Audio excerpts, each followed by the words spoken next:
I'm your host with the Muscle Open 23. You're joining me for Courtesan of Rome, Chapter 2, 8 years ago in Gaul. You and your family are returning from a hunt. You have no idea how close the Roman army is. Race you back. You take off fleet-footed as a deer. Your brother, still new to his adult bulk, runs awkwardly behind you. You'll never beat me. Mother rolls her eyes, following slowly as she searches the forest floor for herbs worth gathering. Will you two ever grow up? Never. Cinerex draws close to you when you grin mischievously and leap over the creek, splashing water at your brother. Ah! I'm gonna make it first. Shh! Your father suddenly freezes and draws his sword. You catch the first whiff of smoke ahead coming from your village. When you reach your village, you are too late. The Romans are already here, bodies litter the ground. Your only home has disappeared into a choking smoke and desperate screams. There's too many of them! Back to the forest! We can't defeat them! The burning hut collapses to reveal a tall, young Roman. That's the chief! Don't you let him escape! The legate wants him for the triumph! With a roar of fury, your brother grabs a burning board and charges for the smug tribune. Die, you monster! But the tribune gestures casually, and two other centurions step between him and Cinerex. That one looks like fun. He'll keep a fun slave to break. Keep him for me. Pull him back. Trying to stay out of sight, you hiss at Cinerex. Don't, they'll kill you. If we don't fight, they'll kill us all! He lifts his board, ready to charge the soldiers, but you grab his shoulder, trying to pull him towards the forest. As you struggle, you are suddenly seized from behind. You find yourself face to face with a young tribune leading the attack. What do we have here? You spit on him as he recoils. They pull a hidden knife from your boot and slash out, leaving a long trail of blood down the tribune's face. Ah! Eric, no! You'll pay for this! Chapter 2. Crossing the Rubicon. Present day. Marc Antony swaggers into the party, letting the heavy door slam behind him. Rejoice, Romans, for great Caesar has at last conquered Gaul. But no cheering. Have I been misformed in that Rome waits and bated breaths for my return? My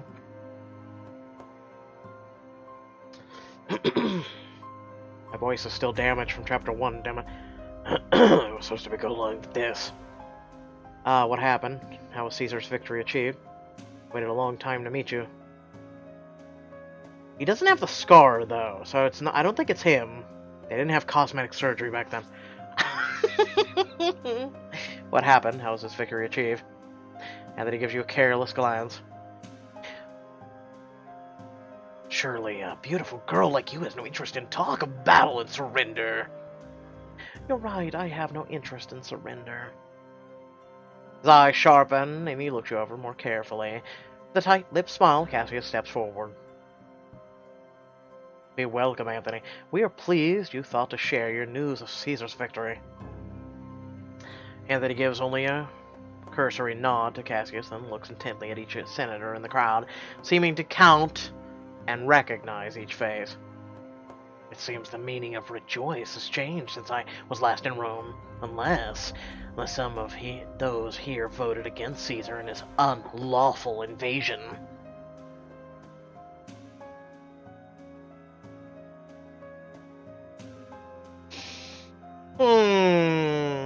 I feel like we're getting into you have to be intelligent and think like a cunning person territory. Why would a senator vote against Roman expansion?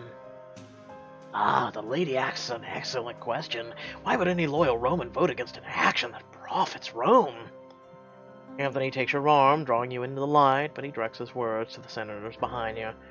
Caesar's victory has gained us thousands of acres of fertile farmland, tens of thousands of horses, slaves, soldiers, and safety for Rome against barbarian invasion. You hear a few of the senators whispering in approval. Holding Gaul will be a bulwark against the Germans. Satisfied with their reactions, Anthony turns back to you. But perhaps none of that matters to you, eh? Should it? I knew your accent sounded Gallic. What do you want with her domain? Anthony ignores Sifix, sharp eyes still reading you. Let me guess, captured in an early battle, brought to Rome, given a chance to work your way into Roman society. His eyes flick to Cassius as he continues in a bored-sounding drawl. And here tonight so Cassius can assuage his guilt over not stopping Caesar. Did I get it right?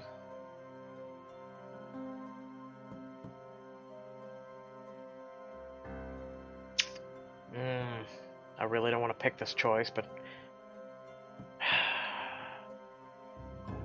Art as astute as you are handsome. I see you have been well trained in flattery. Oh god, that was our first heart in 2 chapters. No, not with this a-hole. Does that mean it won't work? Meet Anthony's sharp gaze with a coy smile and notices breath quicken despite himself. Perhaps not. Anthony nods to Cassius. I like this one. What other news is there, Anthony? What will Caesar do now? And then turns back to you, running one calloused finger gently down your cheek. What is he paying you tonight, my dear? Whatever it is, I'll double it. You can talk to my chalet. You want my services? You'll have to come another day. Tonight I'm taken. Cassius is a lucky man. Turns back to answer Cassius's question. What news of Caesar? Yes, the Senate has had no word of Caesar's plans. Is he staying in Gaul? Now that he feigns surprise. Gaul? Of course not. Caesar and his legions are returning to Rome. They crossed the Rubicon today. Leaving Cassius open-mouthed, Antony moves further into the room, giving other senators the kiss of greeting. Cassius walks numbly towards another room, and you follow.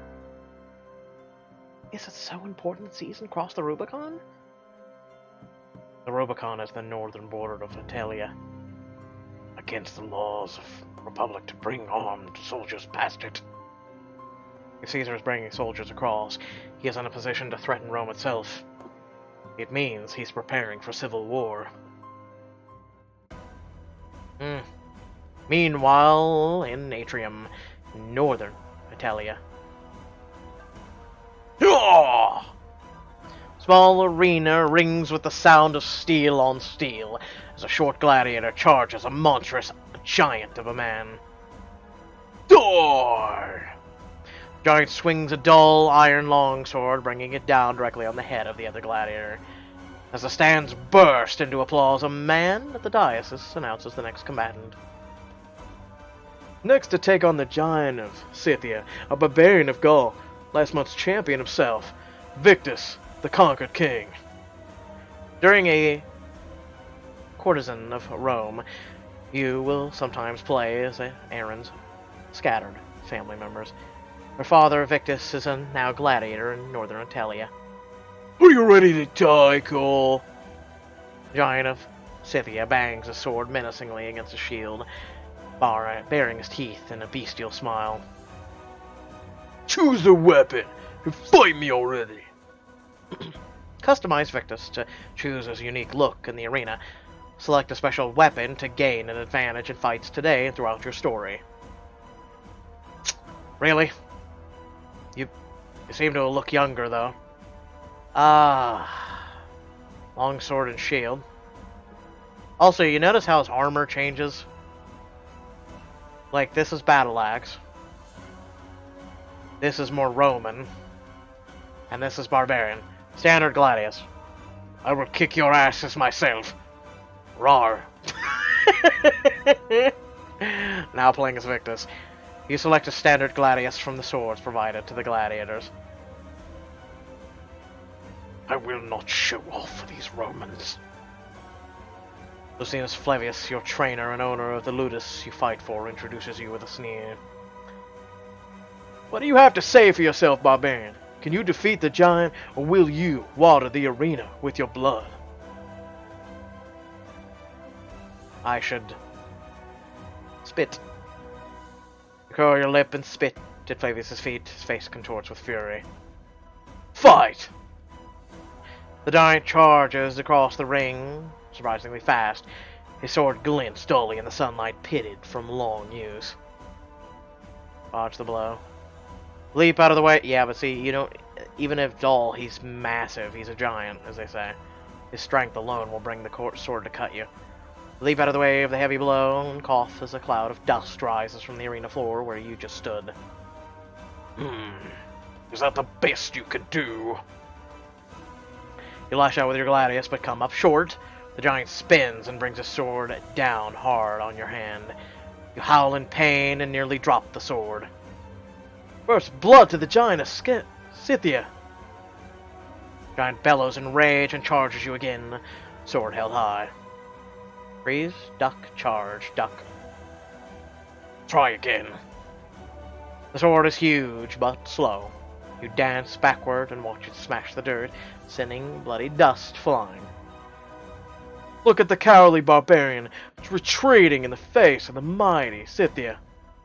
Tell the conquered king what we think of Gauls. The crowd jeers and screams as Flavius whips up their excitement. Let's show him what Caesar does to barbarians. The crowd roars in excitement. I have no quarrel with you. Yes, well, you may not have quarrel, but he has quarrel with your head, and he wants it off. I will not die for your entertainment. I shall not make my death a story for your children. The crowd is strangely silent, and for a moment you think you've shamed them, and then laughter begins. Stop talking and fight already, barbarian. The crowd takes up the chant. Fight! Fight! Fight! Fight! The giant charges again, strength renewed at the sight of your purpling fingers. You struggle to hold the gladius despite the pain. You barbarian! Never! With a sudden burst of speed, you switch the gladius into your left hand and lash out low at the giant's legs. He stumbles backwards, losing his balance. Surprise hit from the barbarian! I should finish him. You duck inside the giant's range, chop your gladiuses into his meaty gut with all of your strength. Blood gushes as he falls heavily to his knees. Ugh! May your ancestors welcome you home. Collapses forward with a final breath as you pull your gladius away. A win for the conquered king.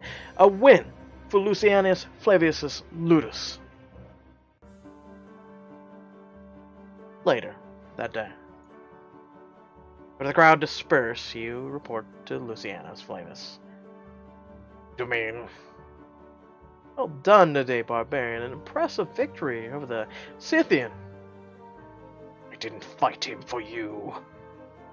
Flavius only laughs. Of course you did. I own your Ludius. I own your contract. All your victories are mine. You are welcome to them. Defeating a slave in a ring is no victory worth celebrating. Flavius holds up a handful of silver coins. You share the prize today with 5 sesterces. I'll have them put away for you. A few more wins like that, and you may be ready for Rome itself. Aye. Too much to live to lose. They fight to spill Roman blood. Only wish it were you in the ring. I have too much to live to lose. Good for you. Your life serves me better than your death would. You may own my body, but you'll never conquer me. You were conquered, remember? That's how you came here. Now clean your gladius and prepare to attend me later. As Flavius leaves, you hear him barking orders to the guards who maintain his ludus, the gladiatorial school which bought you from the Legata Quala. Come, I need strong arms to carry wine from my cellars. A messenger brings news from Rome, of Caesar. As his voice grows faint, you realize you've been left for a moment without guards, and the gate is unbarred. I don't think this is going to work anyway in our favor, but sneak out quietly. Trying to look casual, you slide towards the gate, checking for anyone watching. Everyone went with Flavius. Still moving slowly, you saunter carefully towards the main road, only picking up pace once out of sight of the arena. Wait, really? Okay. The sun has already set, but the broad Roman road is smooth and level. Easy to find your way in the darkness. I just need to put as much distance as possible between me and Arretium. But before you can even get outside of town, you hear hoofbeats behind you. You pick up your pace. Stop there, barbarian! In the name of Lucius Flavius! Lucanus. Fight! Luckily, you still have your gladius as the guard approaches. You crouch low, slashing at his horse's hamstrings. Oh, you poor horse. Horse shees and stumbles as you leap up, trying for the guard's throat, but your gladius scratches harmlessly on his armor. What did you do to my horse? He jumps down from the stumbling horse and draws his gladius. You crouch, ready to do battle. Feel the sword point graze you between the shoulder blades. Another guard flanks you from behind. Now come quietly, or Flavius gave us license to take your head.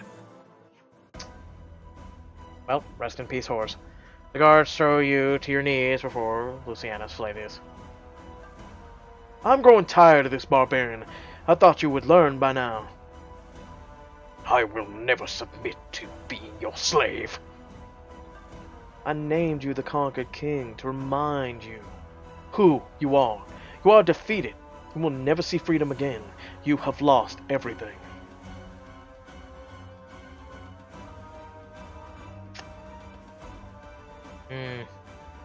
I have not lost everything if my family still lives. Your family, they are dead or slaves like you. You will never see them again. Flavius turns toward the guards. Take him to a cell. They prod you to your feet with the tips of their spears. And I'm confiscating your earnings from today's fight.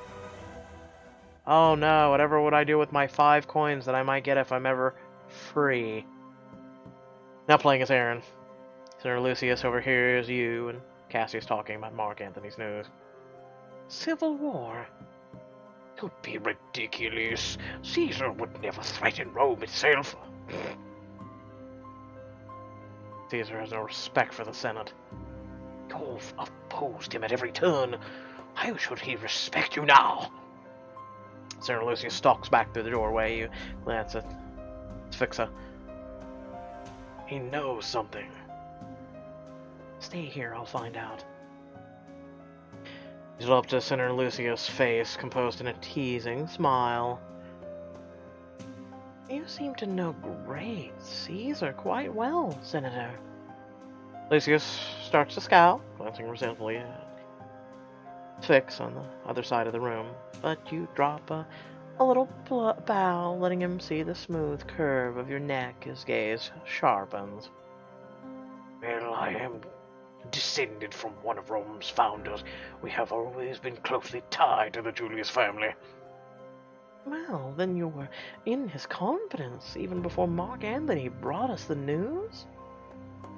Lay a hand on his shoulder and feel his breath speed up. Yes, it's not something I would have chosen to speak of, with Senator Cassius knowing his persuasions. So what did Caesar tell you of Gaul? Was there an official surrender? I really shouldn't talk about this. To train Courtesan, you will be able to get information out of men by using your wiles and playing on their desires. Clearly. Oh, crap.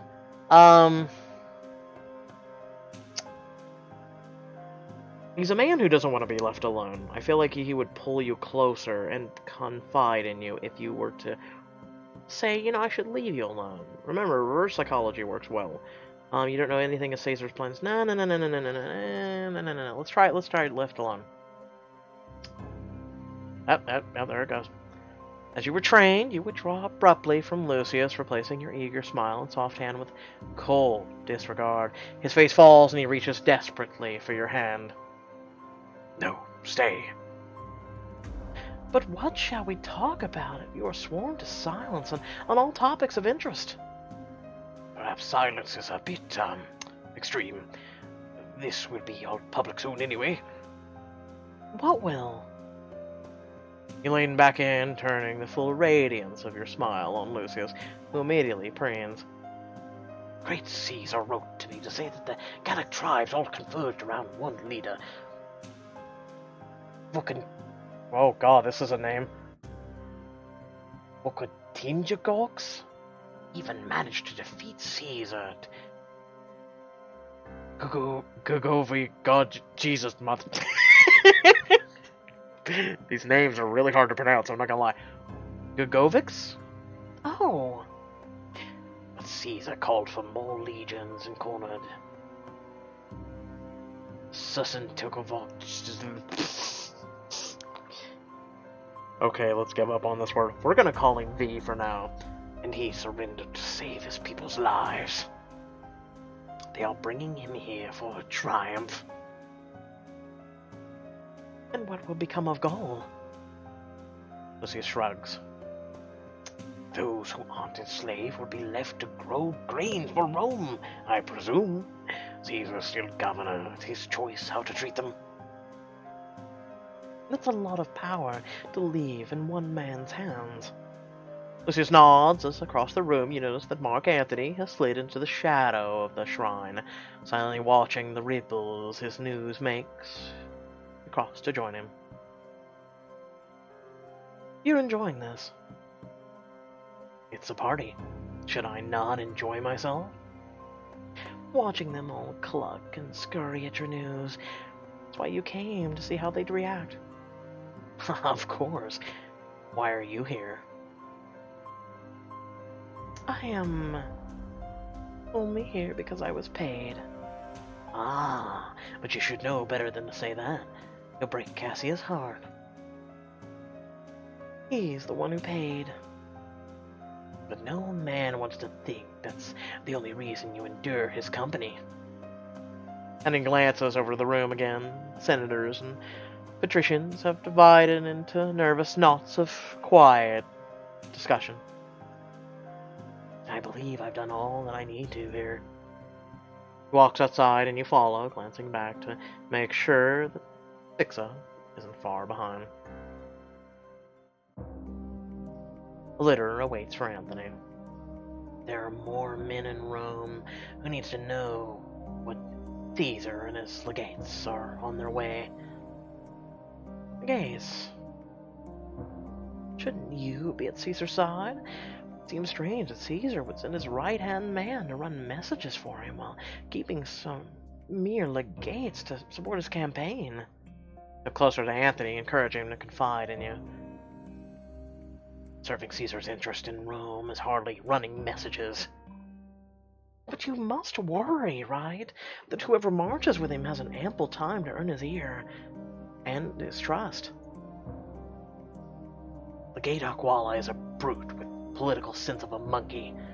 Caesar would never trust him with what he has given me. So Legate Aquala marches with Caesar. And then he suddenly stops and grins slyly, catching on. Ah, that was what you were after all along, wasn't it? You must be a Catini girl. And if I am? Anthony's grin suddenly turns hard and his eyes icy. Don't play that kind of game with me again, girl. You won't like losing. As he takes a step closer, Fixa suddenly melts out of the doorway to step between you. Aaron is under my protection. Anthony slowly looks down, Fixa as if examining a horse at the market. Very brave. And very impressive. But if I wanted to hurt her, no denarii a day backwater bodyguard would be able to stop me.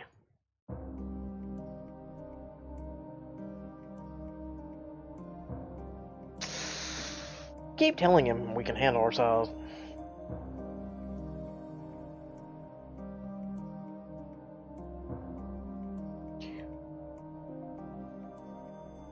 I feel like this is the empowered angle about how you can handle yourself versus are you certain about it? I can handle myself. You give him a reassuring smile as you murmur to him, I have it under control. Say so. And then he climbs into his litter. The bears stagger to their feet and keep walking down the hillside. Don't get involved with Marc Antony, Aaron. He's far more dangerous than he appears. He appears pretty dangerous.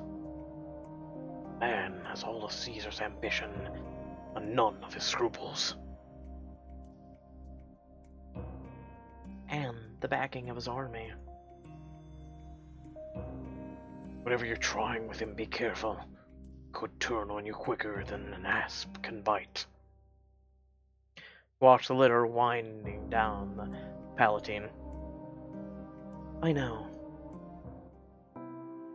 Return inside to find Cassius looking for you. I'm sorry, Cassius. I was just... No, I should apologize. I expected your debut tonight would be a more pleasant gathering, not a declaration of war. I have...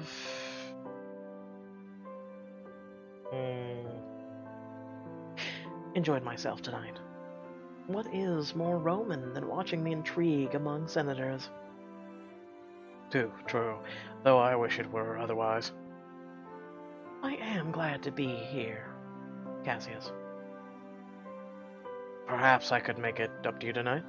We could take some time away from the party and have the debut you deserve. You would leave your own party. I invited you here so I could spend time with you, and I feel we've hardly had a chance to do that. You could not have expected Antony's arrival. I hope to see your patron, not just for tonight, Aaron, but as often as you'll have me. Can I make this a better evening for you by offering you a meal? True Roman delicacies outside by the fountain? We can get away from the crowd, both have the chance to get to know each other, and romantic meal with Cassius in this exclusive scene and learn more about your new patron. Okay, he's a nice, gentle man so far. Nice gentlemen got cut down in Caesar's empire, though, until Caesar finally fell. I know, spoiler alert, only a couple thousand years in the making. You hired me to entertain you and your guest. What would they think of us if we snuck away? Well, then I will just have another couch brought out. You must be ravenous. I insist you try the pickled flamingo tongues. You and Cassius start to walk over to the dining couches, and when you hear the two of the guests arguing. Oh, it's you. Won't listen to you say anything against Caesar.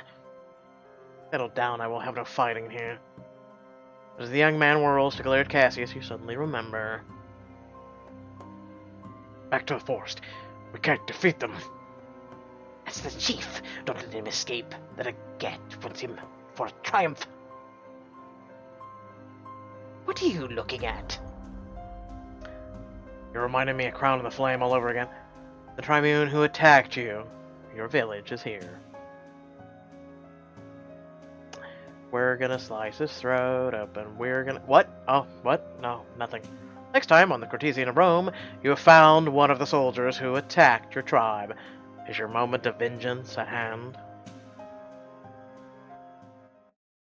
I mean, I hope so. I'm trying to remember, what's his name? Not Bertrand. Oh god, I know it started with a B. Crown in the Flame. Yes, it was something like this, except more sinister and, oh god, I'm almost sounding like a Henrietta Mies Cartman, oh god. Anyway. Yes, master is tired. He sends voices all day. Oh. With that being said, I hope y'all did enjoy the video. Please remember to like, share, and subscribe. If you're subscribed, please hit that bell so you'll receive notifications when videos go up. Let me know in the comment section below. What do you think? Do you like it so far? I keep thinking back to Crown of Flame. So far, it's doing good. I actually like this book. I have no real complaints.